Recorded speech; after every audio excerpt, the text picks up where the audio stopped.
Y José Luis Romero Hicks nos quiere platicar que México no es tan feliz. Ocupamos el lugar 36 entre 137 países, con solo el 25% de la población que dice estar satisfecha en su bienestar personal. Lo cual, pues, pensamos todos aquí en la mesa que es un gran tema, porque pues el mexicano por naturaleza es, yo diría, feliz en general, como una actitud ante la vida, pero los datos son los datos. Y básicamente aquí lo que nos dice, pues, es que esta imagen que tenemos de tanta cordialidad, tanta festividad, no corresponde a la realidad, José Luis. Fíjate que hay que darle un poquito de contexto. Hace muchísimos años, miles de años desde las civilizaciones, los mismos gobiernos, estamos hablando antes de Cristo inclusive, han sentido la necesidad de medir algo. Se medían antes las cosechas, se medía cuándo llovía y cuándo no llovía, se medían los nacimientos y bueno, ya con los calendarios se empezaron a medir los sucesos importantes. El tema de cómo está una sociedad comparada con otra sociedad, ya durante varias décadas, y aquí con Eduardo Ruiz Gili, él lo ha comentado mucho y Eduardo lo ha criticado mucho, ha tomado ventaja, digamos, en el argot de los analistas, que el gran indicador del bienestar, o que puede ser un primo hermano de la felicidad, es el Producto Interno Bruto, en donde lo que se mide pues es básicamente la posición económica. Bienestar. El bienestar, sobre todo cuando mides lo que se llama el PIB per cápita. Sin embargo, hay un escocés que en 2015 ganó el Premio Nobel de Economía, Angus Deaton, y Angus Deaton es el autor de un concepto que se llama el bienestar subjetivo. Y este Premio Nobel de la Economía lo que vino a explicarnos y argumentar es que es muy importante estar midiendo no solo el bienestar económico, sino también otro tipo de bienestar, la salud, la satisfacción en el trabajo, la satisfacción en la familia, la satisfacción en sociedad. Y el índice de felicidad cae bajo se me hace más lógico, ¿no? Enfoque, en donde, curiosamente, hay varios países del mundo, voy a citar algunos de ellos, por ejemplo, los Emiratos Árabes Unidos, desde el 2016, tienen un Ministerio de la Felicidad. Tienen una Secretaría de Estado. ¿Y qué hace? Lo que hace es que diseña políticas públicas conducentes a lograr que, como ellos miden la felicidad, su sociedad vaya avanzando. Pero no solo son ellos. El caso de Bután. En Bután ya no les preocupa para nada el PIB. Solo les preocupa un índice que le llaman Índice de Felicidad Nacional Bruta. Entonces, en Bután, que es un país que lo ha llevado, creo yo, a un extremo, ya no se reporta, aunque sí con métodos indirectos, pero solo se reporta el posicionamiento de la felicidad. En América Latina, por ejemplo, en Ecuador, desde el 2013 se creó el Ministerio del Buen Vivir, y también en Venezuela se creó el Ministerio del Poder Popular para la Suprema Felicidad Social. Pero eso me suena a eslogan de campaña. A mí también. Pero bueno, el hecho es que es un país en donde también el enfoque es medir la satisfacción subjetiva de los gobernados. Y otro ejemplo es en India, en donde en el 2015 se creó el Ministerio del Desarrollo de Felicidad Nacional. Y curiosamente, en este índice mundial de felicidad, que es un índice que se acaba de publicar y que mide, entre otras cosas, 6 factores. La metodología trata de combinar lo que es el ingreso, o sea, el ingreso per cápita, el PIB per cápita, trata de combinar también otros factores como la benevolencia, la salud, que es la capacidad o la expectativa de vida al nacer, el tener alguien con quien contar, el tener un sentido de apoyo social, el tener libertad para tomar las decisiones importantes en la vida, y la generosidad.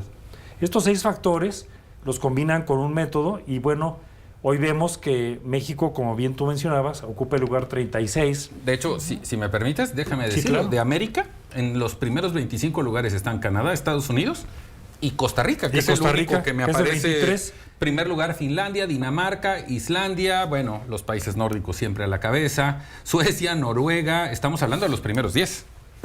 Sí, bueno, creo que aquí la nota es que los primeros 20 no hay ninguno de América Latina y que Costa Rica, efectivamente 23. Costa Rica se cuela en el lugar 23 en los primeros 25 lugares.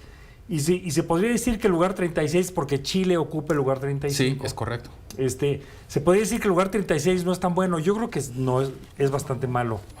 Yo esperaría que un país que es la 15 economía del mundo, México, estaría por lo menos en los primeros 20, pero no está ni en los primeros 35. Yo por eso digo que México no es tan feliz.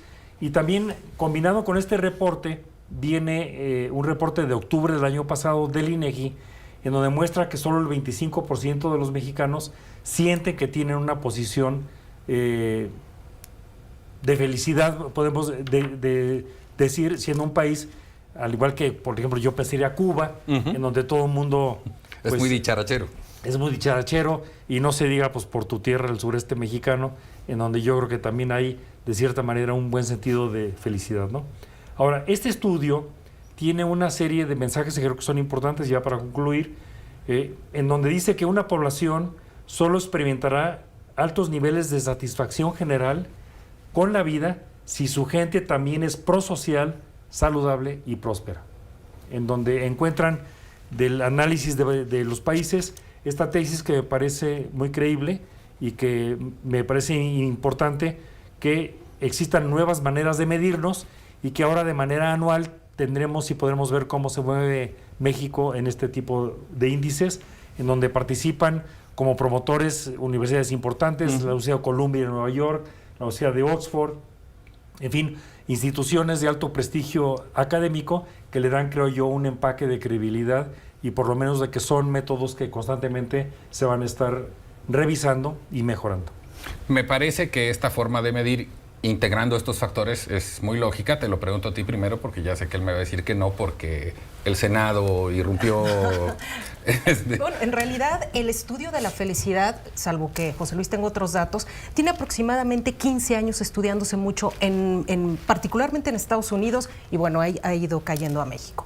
Hay que recordar un poco ¿qué es la felicidad? La felicidad es una de las emociones básicas que tienen los seres humanos. Los seres humanos tenemos emociones primarias y secundarias, y una de las primarias es la felicidad. Es decir, algo que no necesariamente aprendemos culturalmente ni socialmente, sino que es algo con lo que nacemos, sentirnos felices cuando algo nos gusta. Nadie nos lo enseña, al igual que la tristeza, el asco, ¿no? Exactamente. En el caso de la política es muy interesante. ¿Por qué? Porque en los últimos años, por ejemplo, la Escuela de Michigan ha trabajado mucho qué implica ser feliz para poder votar por el mismo gobierno que tienes. Entonces, en la medida en que tu comunidad, tu sociedad sea feliz y puedas mandar mensajes de estabilidad, de tranquilidad, de bienestar, las personas siguen votando por el mismo gobierno. Son factores, economía, seguridad, por salud, supuesto. Entonces, cuando ves este tipo de indicadores en países donde no son felices, pues quiere decir que en gran medida el gobierno que tienen y las circunstancias que tienen no son agradables. Entonces, puede ser una guía importante para los gobiernos el tratar de estimular la felicidad y al mismo tiempo identificar pues cómo se sienten, si sienten cómodos con el gobierno que tienen o no. ¿Cómo diferenciar el tema de la actitud? Porque me queda claro, hay factores que son ajenos a ti, ¿no? La seguridad, la salud, la economía. Pero sigo partiendo de la base que somos un país de gente alegre. ¿Cómo diferenciar? Claro. Digo, qué tema tan interesante, José Luis. Siempre traes a la mesa temas muy interesantes, diferentes, ¿no? Pero que también arrojan luz sobre muchos fenómenos, ¿no? Ana Laura menciona que, por ejemplo, la Universidad de Michigan pues, ha estudiado esto por años, ¿no? Y tiene razón, ellos son los que hicieron como estudiar la orientación del voto desde una perspectiva sociológica, ¿no? Que tome en cuenta estas variables. Y lo que es, digo, es muy interesante, pero estas mediciones se vienen haciendo también desde hace mucho tiempo. 20 años, tú mencionabas 15, desde hace 20 años. Latinobarómetro lo ha hecho de manera consuetudinaria desde hace varios lustros, ¿no? Y lo que me llama también la atención es que, por ejemplo, en el Latinobarómetro del 2018, cuando a los encuestados les pregunta, ¿diría usted que está satisfecho con su vida? Los mexicanos, en un 80%, los encuestados en México dicen sí. ¿no? Estoy muy satisfecho, soy feliz, ¿no? Además de, pero es más de ser actitud que un pueblo factores, alegre, ¿no? como dice Guillermo, ¿no? Están satisfechos, estaban felices. Ahora, estas nuevas mediciones que se han hecho en el 21, en el 22, en el 23, pues también se reduce estos niveles de felicidad en México. Yo cuando leía esto en los 90s, estas encuestas de Latinobarómetro, me llamaban la atención dos cosas, ¿no? Una, que pues sí, que evidenciaban que éramos un país como muy feliz, ¿no? Y también había otras encuestas que decía, pues, por ejemplo, ¿con qué tanta frecuencia tiene usted relaciones sexuales en la semana? Y también los mexicanos salíamos altísimos. Yo decía, bueno, no, debemos de decir mentiras en este tipo de mediciones, ¿no? Porque no podemos ser tan felices. Pero sí, o sea, hemos salido muy felices en estas encuestas. Para concluir, 20 segundos, José Luis. Los países que han tenido sus ministerios de felicidad, solo Emiratos Árabes está en mejor posición que México, y el resto están en posiciones más atrasadas que México. Espero que sus ministerios tengan éxito. Vamos a un corte, volvemos, no tardamos nada. Estás